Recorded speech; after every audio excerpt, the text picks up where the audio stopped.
is it? I mean, I think for somebody who's watching, they're probably feeling like, I'm so confused. He's talking comedy, but he was also talking behavioral science and people and bullying in the workplace. How do you think you brought these two worlds together, which is really for me? I ask you that question because our viewers will want to know. I know the answer. I think that's where your USP is, your unique selling feature. Well, your USP is you proposition, I think. Yeah, proposition. So it wouldn't be USP, it would be USP. No? USP. Unique selling feature is what I was going for. Okay. USF. Okay. Yeah, that's not I've never heard that acronym, but I'll take it. Oh, yeah, I've also never heard.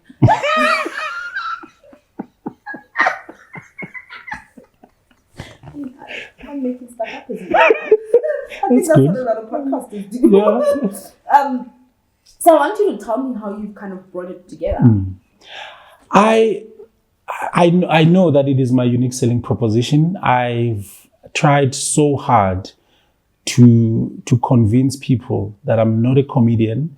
I'm just a speaker who happens to use humor because I know how effective humor is.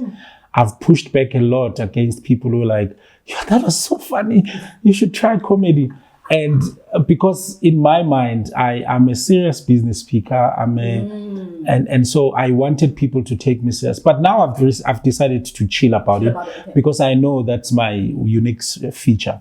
And I infuse comedy in a lot of ways. I think there's a lot of things you can't say if you don't infuse comedy, especially if you're funny. Like what? So I go on conferences and I tell people, no one owes you anything. If you want something, you must go get it.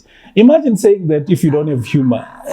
And so I say something like that and people still love me, I get you. Because there's... because if I said that, they'd just be like, oh no. Yeah, I mean, if you don't have a funny bone, there are things you must not say,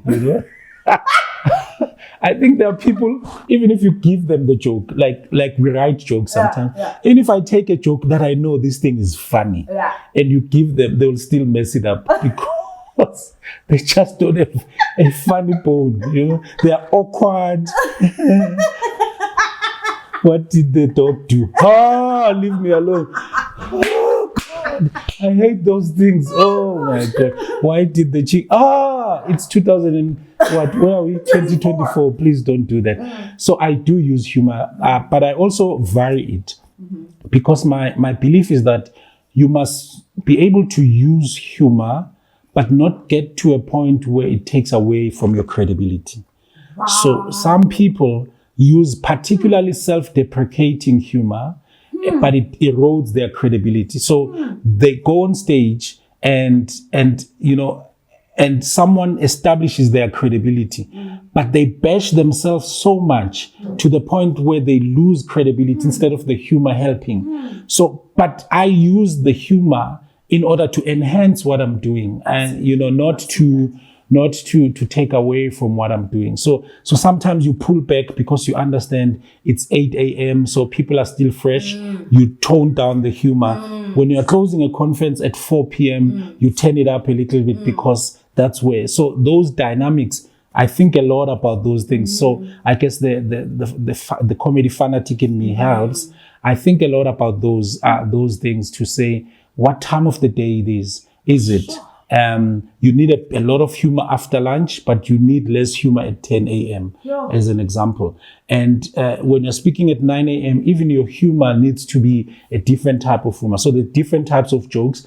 And there's a humor which is storytelling type of humor. There's a humor that it's just using a setup and a punchline. And you have to think a lot about when you're supposed to do that. You really are a fanatic.